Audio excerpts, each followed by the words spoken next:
BR. Pantulu, ಬಡಗೂರು Ramakrishna Pantulu Kannada ಚಿತ್ರರಂಗದ ಸುವರ್ಣ ಯುಗದ ಹರಿಕಾರ, ಬೆಳ್ಳಿ ತೆರೆಯ ಗಾರುಡಿಗರೆಂದೇ ಪ್ರಸಿದ್ಧಿ. ಇವರು ಶ್ರೀ ಗುರು ರಾಘವೇಂದ್ರ ಸ್ವಾಮಿಗಳ ಪರಮ ಭಕ್ತರು. ಭಾರತೀಯ ಚಿತ್ರರಂಗದ ಶ್ರೇಷ್ಠ ನಿರ್ದೇಶಕ, ನಿರ್ಮಾಪಕ ಮತ್ತು ಕಲಾತ್ಮಜ್ಞ. ಬಡಗೂರು ರಾಮಕೃಷ್ಣ ಪಂತುಲು ಅವರು ಜನಿಸಿದ್ದು ಜುಲೈ 26, 1910 ಕರ್ನಾಟಕ ಆಂಧ್ರ ಪ್ರದೇಶದ ಗಡಿಯಲ್ಲಿನ ಬಂಗಾರಪೇಟೆಯ ಬಳಿ ಇರುವ ಕುಪ್ಪಂನಿಂದ 11 ಕಿಲೋಮೀಟರ್ ದೂರದ ಬಡಗೂರಿನಲ್ಲಿ. ಗಡಿ ಪ್ರದೇಶದಲ್ಲಿರುವ ಈ ಊರಿನಲ್ಲಿ ಕನ್ನಡದಂತೆ ತೆಲುಗು, ತಮಿಳು ಕೂಡ ಮುಖ್ಯ ಭಾಷೆಗಳಾಗಿದ್ದವು. ಬಾಲ್ಯದಿಂದಲೇ ಪಂತುಲು ಅವರಿಗೆ 3 ಭಾಷೆಗಳ ಒಡನಾಟ ಬರಲು ಕಾರಣವಾಯಿತು. ತಂದೆ ವೆಂಕಟಾಚಲಯ್ಯನವರ ಜೊತೆ ಪಂತುಲು ಅವರು ಆಗಾಗ ರಂಗ ತರಬೇತಿ ನೋಡಲು ಹೋಗುತ್ತಿದ್ದರು. ಚಂದ್ರಹಾಸನ ಪಾತ್ರ ನೀಡುವ ಮೂಲಕ ತಂದೆಯೇ ಆತನ ರಂಗ ಪ್ರವೇಶಕ್ಕೆ ಕಾರಣಕರ್ತರಾದರು. ರಾಮಕೃಷ್ಣ ಪಂತುಲು ಅವರು ಪ್ರಾಥಮಿಕ ಶಿಕ್ಷಣವನ್ನು ಬಡಗೂರಿನಲ್ಲಿ ಪಡೆದು SSLCಯನ್ನು ತಾತನ ಮನೆಯಾದ ಕೋಲಾರದಲ್ಲಿದ್ದು ಮುಗಿಸಿದರು. ಪಂತುಲು ಮುಂದೆ ಪ್ರಾಥಮಿಕ ಶಿಕ್ಷಕರಾಗಿ ನೇಮಕಗೊಂಡರು. ಕಲಾವಿದರಾದ ಅವರು ಶಾಲೆಯಲ್ಲಿ ಪಾಠ ಮಾಡಿದ್ದಕ್ಕಿಂತ ಮಕ್ಕಳಿಗೆ ನಾಟಕ ಕಲಿಸಿದ್ದೇ ಹೆಚ್ಚು. ಮಕ್ಕಳಿಗೆ ನಾಟಕ ಕಲಿಸುವಾಗ ವಿದ್ಯಾ ಇಲಾಖೆಯ ಇನ್ಸ್ಪೆಕ್ಟರ್ ಅದನ್ನು ನೋಡಿ ಅವರ ಮೇಲೆ ಕೋಪ ಮಾಡಿಕೊಂಡು ಕೆಲಸದಿಂದ ವಜಾ ಮಾಡುವುದಾಗಿ ಹೇಳಿದರು. ಇದರಿಂದ ರಾಮಕೃಷ್ಣ ಪಂತುಲು ಅವರು ಬೇಸರಗೊಂಡು ರಾಜೀನಾಮೆ ನೀಡಿ ಕಲೆಯಲ್ಲಿಯೇ ಬದುಕನ್ನು ಅರಸುತ್ತಾ ಬೆಂಗಳೂರಿಗೆ ಬಂದು ಅವರ ಹಿರಿಯರಾದ ಪಾಪಯ್ಯನವರಿದ್ದ ಮಹಮ್ಮದ್ ಪೀರ್ ಅವರ ಚಂದ್ರಕಲಾ ನಾಟಕ ಮಂಡಳಿಗೆ ಸೇರಿದರು. ಮುಂದೆ ಇವರಿಗೆ HLN ಸಿಂಹ ಮತ್ತು ಮಹಮ್ಮದ್ ಪೀರ್ ಗೆಳೆತನ ಬಣ್ಣದ ಲೋಕದ ನಂಟನ್ನು ತಂದಿತು. ಪಂತುಲು ಅಂದರೆ ಕನ್ನಡ ಚಿತ್ರರಂಗದ ಅನ್ನದಾತರೇ ಆದರೂ ಪ್ರೇಕ್ಷಕರಿಗೆ ಮೊದಲು ಪರಿಚಿತರಾಗಿದ್ದು ನಟರಾಗಿ. ನಾಟಕ ಕಂಪನಿಯ ನಟನಾಗಿ ಕಲಾ ಜೀವನ ಪ್ರಾರಂಭಿಸಿದ ಇವರು ಚಲನಚಿತ್ರ ಪ್ರಪಂಚಕ್ಕೆ ಕಾಲಿಟ್ಟಿದ್ದು ದಿವಂಗತ HLN ಸಿಂಹರವರ ಕನ್ನಡದ ಪ್ರಖ್ಯಾತ ಚಿತ್ರ ಸಂಸಾರ ನೌಕೆಯ ನಾಯಕ ಸುಂದರನಾಗಿ. ತುಂಬಾ ಸೂಕ್ಷ್ಮವಾದ ಅಭಿನಯ, ಯಾವುದನ್ನು ಅತಿ ಮಾಡದಂತೆ ಕಣ್ಣಲ್ಲೇ ಭಾವನೆಯ ತುಳುಕಿಸುವಲ್ಲಿ ಪಂತುಲು ಅವರು ಪ್ರಖ್ಯಾತಿ.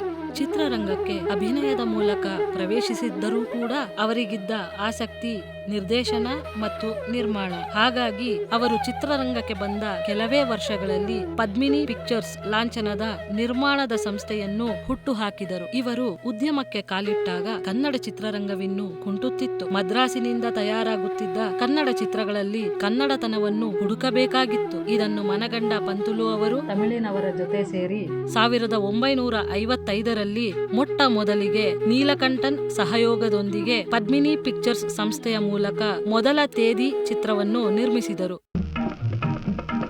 1ರಿಂದ 20ರವರೆಗೂ ಉಂಡಾಟ.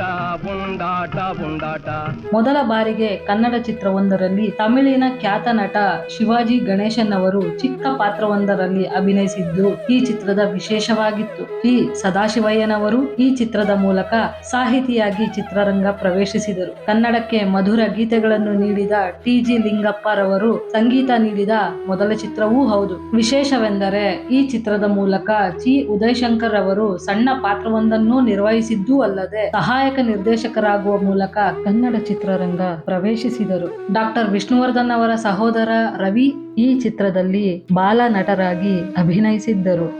ಇದು ಸರ್ಕಾರಿ ನೌಕರನ ಬದುಕಿನ ಬವಣೆಯ ಸುತ್ತಲಿನ ಕಥೆಯಾದದ್ದು. ಅಂದಿನ ಸಾಮಾಜಿಕ ಸ್ಥಿತಿಗತಿಯನ್ನು ಪ್ರತಿಬಿಂಬಿಸುವಂಥದ್ದು. ಬಿ.ಆರ್. ಪಂತುಲು ಅವರು 1957ರಲ್ಲಿ ಕುತೂಹಲ ಭರಿತ ರತ್ನಗಿರಿ ರಹಸ್ಯ ಎಂಬ ಚಿತ್ರವನ್ನು ನಿರ್ಮಿಸಿದರು. ಇದು ಅವರ ಮೊದಲ ನಿರ್ದೇಶನದ ಚಿತ್ರ. ಕಣಗಲ್ ಪ್ರಭಾಕರ ಶಾಸ್ತ್ರಿ ಅವರ ಸಾಹಿತ್ಯ, TG ಲಿಂಗಪ್ಪ ಅವರ ಸಂಗೀತ ಈ ಚಿತ್ರಕ್ಕೆ ಅಪಾರ ಯಶಸ್ಸನ್ನು ತಂದುಕೊಡುವಲ್ಲಿ ನೆರವಾದವು. ಪದ್ಮಿನಿ ಪಿಕ್ಚರ್ಸ್ ಪಂತುಲು ಅವರ ಮಾನಸ ಶಿಶು. ಬಿ.ಆರ್. ಪಂತುಲು ಅವರ ತಂಡದಲ್ಲಿ ಇದ್ದವರು ಶ್ರೀ ವಿಜಯ ನಾರಸಿಂಹ, ಶ್ರೀ G.V. ಅಯ್ಯರ್, ಶ್ರೀ ಕಣಗಲ್ ಪ್ರಭಾಕರ ಶಾಸ್ತ್ರಿಗಳು. ಇದಿಷ್ಟೇ ಅಲ್ಲದೆ ಡಾಕ್ಟರ್ ರಾಜ್ಕುಮಾರ್, ನರಸಿಂಹರಾಜು, ಚಿ. ಉದಯಶಂಕರ್, ನಟಿ ಕಲ್ಪನಾ, ವಂದನಾ, ಬಿ. ಸರೋಜಾದೇವಿ, ಪುಟ್ಟಣ್ಣ ಕಣಗಾಲ್ರಂತಹ ಪ್ರತಿಭಾವಂತರನ್ನು ಕನ್ನಡ ಚಿತ್ರರಂಗಕ್ಕೆ ಕೊಡುಗೆಯಾಗಿ ಕೊಟ್ಟವರು. ಹಾಗೆಯೇ ಇವರ ಸರಿಸುಮಾರು ಎಲ್ಲಾ ಚಿತ್ರಗಳಿಗೂ TG ಲಿಂಗಪ್ಪ ಸಂಗೀತ ನಿರ್ದೇಶಕರಾಗಿದ್ದುದು ಒಂದು ವಿಶೇಷವೇ ಸರಿ. ಪಂತುಲು ಅವರೇ ನಿರ್ದೇಶಿಸಿ, ತಯಾರಿಸಿ,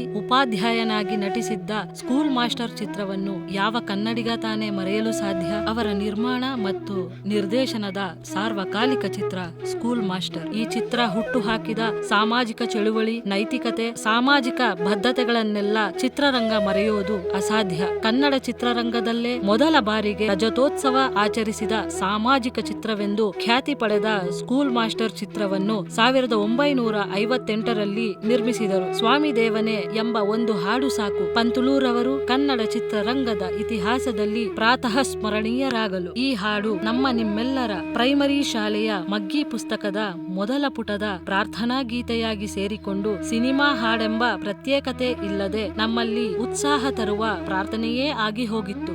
ಸ್ವಾಮಿ ದೇವನಿ ಲೋಕಪಾಲನೆ ತೇ ನಮೋತು ನಮೋತು ತೇ. ಸ್ಕೂಲ್ ಮಾಸ್ಟರ್ ಚಿತ್ರದಲ್ಲಿ ಮೇಷ್ಟ್ರಾಗಿ ಸ್ವತಃ B.R. ಪಂತುಲೂರವರ ಮನೋಜ್ಞ ಅಭಿನಯ, ಹಾವಭಾವ, ಮೇಷ್ಟರ ಹೆಂಡತಿಯಾಗಿ ಕಲಾವಿದೆ M.V. ರಾಜಮ್ಮನವರು ಪಂತಲುವಿಗೆ ತಕ್ಕಂತೆ ಅಭಿನಯಿಸಿದ್ದರು. M.V. ರಾಜಮ್ಮನವರು ನಿಜ ಜೀವನದಲ್ಲಿಯೂ B.R. ಪಂತುಲೂರವರ ಹೆಂಡತಿಯಾಗಿದ್ದರು. ಸ್ಕೂಲ್ ಮಾಸ್ಟರ್ ಚಿತ್ರವು ಶಿಕ್ಷಕರ ಶ್ರದ್ಧೆ ಮತ್ತು ತ್ಯಾಗವನ್ನು ಚಿತ್ರಿಸಿದ ಒಂದು ಅಮರ ಚಿತ್ರ. ಇದೇ ಚಿತ್ರದ ಮೂಲಕ ಕನ್ನಡಕ್ಕೆ ರಾಷ್ಟ್ರ ಪ್ರಶಸ್ತಿ ತಂದುಕೊಟ್ಟ ನಿರ್ದೇಶಕ.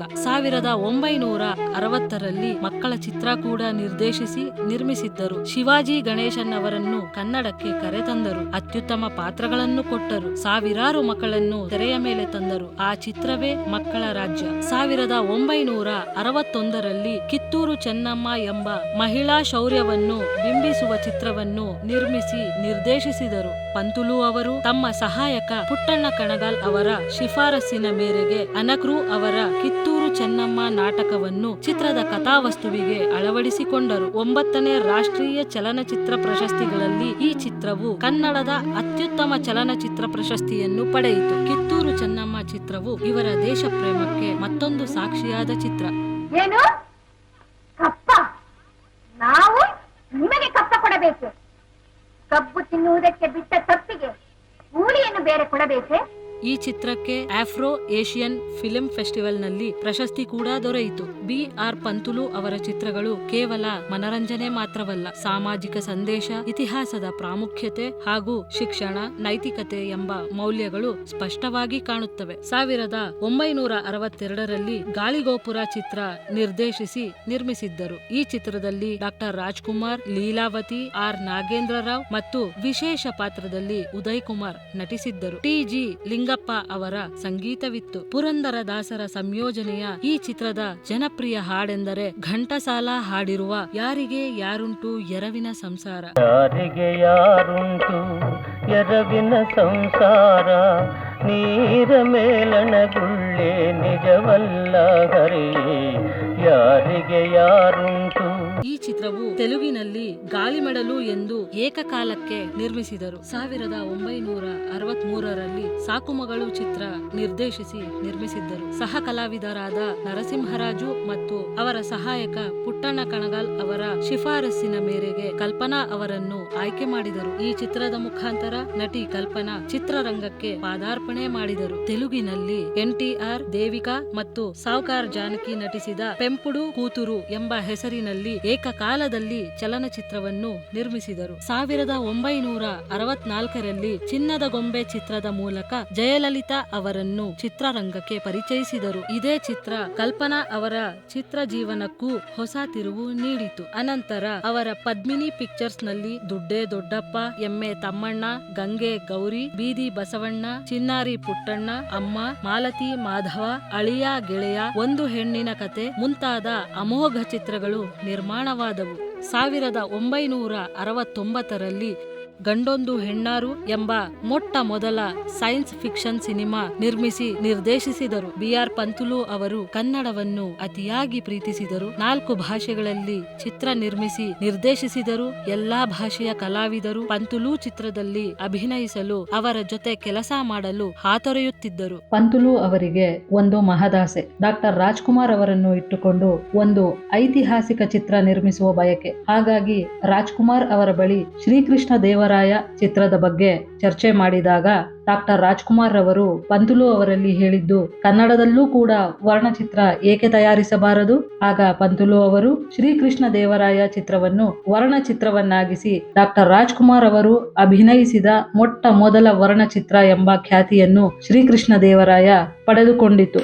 1970ರಲ್ಲಿ ಶ್ರೀಕೃಷ್ಣ ದೇವರಾಯ ಎಂಬ ಐತಿಹಾಸಿಕ ಚಿತ್ರವು ಇತಿಹಾಸದ ಪ್ರಾಮುಖ್ಯತೆಯನ್ನು ಚಿತ್ರಿಸಿದ ದೈತ್ಯ ಕೃತಿ. ಇಂತಹ ಚಿತ್ರಗಳು ಕೇವಲ ಚಿತ್ರಗಳಲ್ಲ, ಅವು ಕನ್ನಡ ಸಂಸ್ಕೃತಿಯ ಪ್ರತಿಬಿಂಬ. ಕನ್ನಡಿಗರಿಗೋಸ್ಕರವೇ ಶ್ರೀಕೃಷ್ಣ ದೇವರಾಯ ಅನ್ನುವ ಐತಿಹಾಸಿಕ ಚಿತ್ರವನ್ನು ನಿರ್ಮಿಸಿದರು. ವಿಜಯನಗರ ಸಾಮ್ರಾಜ್ಯದ ಮಹಾನ್ ವ್ಯಕ್ತಿ ಶ್ರೀಕೃಷ್ಣ ದೇವರಾಯರ ಚಿತ್ರವನ್ನು ಕನ್ನಡಿಗರಿಗೆ ಅರ್ಪಿಸಿದ ಕೀರ್ತಿಯು ಚಿತ್ರಬ್ರಹ್ಮ ಪಂತುಲು ಅವರಿಗಲ್ಲದೆ ಮತ್ತೆ ಯಾರದ್ದೂ ಅಲ್ಲ. ಶ್ರೀಕೃಷ್ಣ ದೇವರಾಯ ಚಿತ್ರಕ್ಕೆ ಫಿಲಂ ಫೇರ್ ಪ್ರಶಸ್ತಿ ದೊರಕಿತು. ಇದೇ ಚಿತ್ರದಲ್ಲಿ ಬಿ.ಆರ್. ಪಂತುಲು ಅವರು ನಿರ್ವಹಿಸಿದ ತಿಮ್ಮರಸುವಿನ ಪಾತ್ರಕ್ಕೆ ಶ್ರೇಷ್ಠ ನಟ ಪ್ರಶಸ್ತಿ ದೊರೆಯಿತು. ಪ್ರಭು, ನಿಮ್ಮಲ್ಲಿ ನಮ್ಮದು ಒಂದೇ ಒಂದು ಕೋರಿಕೆ. ಹೇಳಿ ಅಪ್ಪಾಜಿ.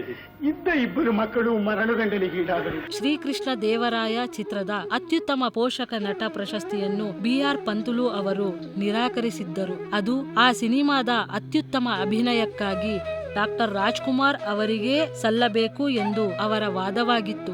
ಕನ್ನಡ ರಾಜರಾಜೇಶ್ವರಿಯ ಕುಂಕುಮದ ಸಾಕ್ಷಿ, ನಮ್ಮ ಮನೆದೇವರಾದ ತಿರುಪತಿ ತಿಮ್ಮಪ್ಪನ ಪಾದ ಸಾಕ್ಷಿ.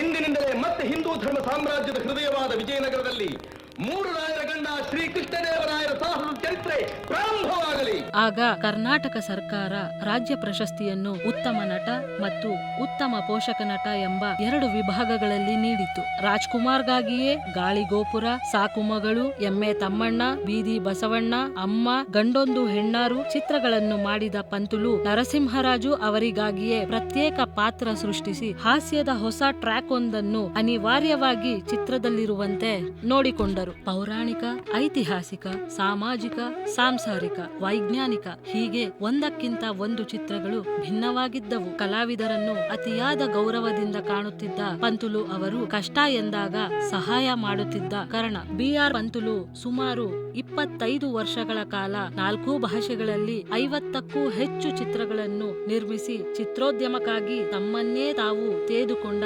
ಮಹಾಪುರುಷ. ಕನ್ನಡದ ಹಲವು ಚಿತ್ರಗಳಲ್ಲಿ ತಮ್ಮ ಅಮೋಘ ಅಭಿನಯ ನೀಡಿ ಶ್ರೇಷ್ಠ ಪೋಷಕ ನಟರಾಗಿ ಮೆರೆದ ಕಲಾವಿದ. ಕೆಲಸ ಮಾಡುವುದು ಯಾವ ಭಾಷೆಯಾದರೂ ಮನಸ್ಸು ಮಿಡಿಯೋದು ತಾಯಿ ಭಾಷೆ ಕನ್ನಡಕ್ಕೆ ಅಂತ ತೋರಿಸಿಕೊಟ್ಟವರು. ಕಾಲೇಜು ರಂಗ ಚಿತ್ರದ ಸಿದ್ಧತೆಯಲ್ಲಿದ್ದಾಗ ಅಕ್ಟೋಬರ್ 8, 1974ರಂದು ಬೆಂಗಳೂರಿನಲ್ಲಿ ಹೃದಯಾಘಾತದಿಂದ ಸಾವನ್ನಪ್ಪಿದರು. ಅವರ ಪಟ್ಟಾ ಶಿಷ್ಯ ಪುಟ್ಟಣ್ಣ ಕಣಗಾಲ್ ಈ ಚಿತ್ರವನ್ನು ಪೂರ್ತಿ ಮಾಡಿ ಗುರು ಕಾಣಿಕೆಯಾಗಿ ಅರ್ಪಿಸಿದರು. ಇದು ಪದ್ಮಿನಿ ಪಿಕ್ಚರ್ಸ್ನ ಕೊನೆಯ ಚಿತ್ರವಾಯಿತು. ಆ ಮೂಲಕ ಭಾರತೀಯ ಚಿತ್ರರಂಗದ ಸುವರ್ಣ ಅಧ್ಯಾಯವೊಂದು ಕೊನೆಗೊಂಡಿತು. ಪುಟ್ಟಣ್ಣ ಕಣಗಾಲರ ಪ್ರಕಾರ ಜನಸಾಮಾನ್ಯರನ್ನು ಚಿತ್ರಮಂದಿರಗಳತ್ತ ತರುವಂತೆ ಕನ್ನಡ ಚಿತ್ರರಂಗಕ್ಕೆ ಭದ್ರ ಬುನಾದಿ ಹಾಕಿದ್ದು ಈ ಬಿ.ಆರ್. ಪಂತುಲು. ಅವರು ಅಭಿನಯ, ನಿರ್ದೇಶನ, ನಿರ್ಮಾಣ ಈ 3 ಕಲೆಗಳನ್ನು ಕರಗತ ಮಾಡಿಕೊಂಡು ಕನ್ನಡ ಚಿತ್ರರಂಗವನ್ನು ಅತ್ಯುತ್ತಮ ಗುಣಮಟ್ಟದ ಚಿತ್ರಗಳಿಂದ ಶ್ರೀಮಂತಗೊಳಿಸಿದ ಕಲಾವಿದ. 1957ರಿಂದ 1972ರವರೆಗೆ ಅವರು ಕನ್ನಡದಲ್ಲಿ ನಿರ್ಮಿಸಿದ ಚಿತ್ರಗಳು ಕನ್ನಡ ಚಿತ್ರರಂಗದತ್ತ ಭಾರತದ ಇಡೀ ಚಿತ್ರರಂಗ ತಿರುಗಿ ನೋಡುವಂತೆ ಇತಿಹಾಸವನ್ನೇ ನಿರ್ಮಿಸಿತು. ಬದುಕಿದ್ದು 64 ವರ್ಷವಾದರೂ ಕನ್ನಡದಲ್ಲಿ 30 ಚಿತ್ರ ನಿರ್ಮಿಸಿದ್ದು 28 ಚಿತ್ರಗಳನ್ನು ನಿರ್ದೇಶಿಸಿ ನಟಿಸಿ ಇರುವಷ್ಟು ಕಾಲವೂ ಹಸಿವನ್ನೇ ತೋರಿದವರು ಪಂತುಲು. ಅವರನ್ನು ಕಳೆದುಕೊಂಡು 51 ವರ್ಷವಾದರೂ ಅವರ ಕೆಲಸದಿಂದ ಸದಾ ಹಸಿರಾಗಿದ್ದಾರೆ. ಹೀಗೆ ಪಂತುಲು ಅವರು ತೆಗೆದ ಚಿತ್ರಗಳೆಲ್ಲ ಸಮಾಜಕ್ಕೆ ಜಾಗೃತಿ ಇಲ್ಲದೆ ದೇಶಪ್ರೇಮ ತುಂಬಾ ಉತ್ತಮ ಧ್ಯೇಯ ಹೊಂದಿಯೇ ಹೊರಬರುತ್ತಿದ್ದವು. ಪಂತುಲು ಅವರು ತಮ್ಮ ಕೊನೆಯ ಉಸಿರಿನವರೆಗೂ ಚಲನಚಿತ್ರ ನಿರ್ಮಾಣ, ನಿರ್ದೇಶನದ ಯೋಚನೆಯಲ್ಲಿಯೇ ತಲ್ಲೀನರಾಗಿದ್ದ ಕಲಾ ತಪಸ್ವಿ.